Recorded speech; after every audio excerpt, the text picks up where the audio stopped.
Намираме се в постоянна експозиция Мексиканско изкуство и постоянна експозиция Цанко Лавренов, които са разположени в тази възрожденска къща. На първия етаж е мексиканското изкуство. Това е една колекция от 1300 съвременни графични творби, дарение на българската държава по повод 1300 годишнината, 81 година. И освен тях има и фолклорни предмети мексикански и копия на доколумбова керамика и каменна пластика.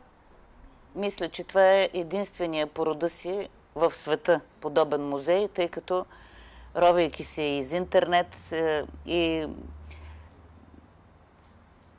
на други места, не съм срещала друго такова място, така че той е уникален по рода си.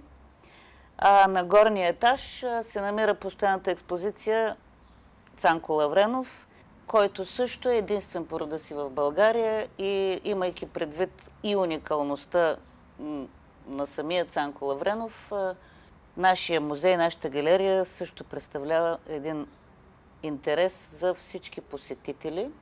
Това са 56 маслени платна, собственост на Градска художествена галерия Пловдив.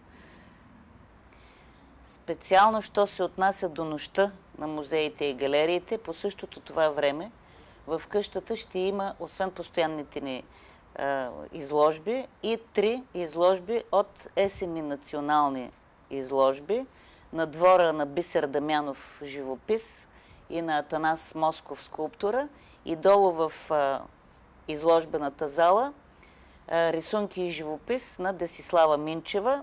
Само по себе си имената говорят достатъчно, така че бих поканила всички гости на Пловдив, а и всички наши съграждани да заповядат през цялата нощ. Тук ще бъде отворено и ще ги очаквам.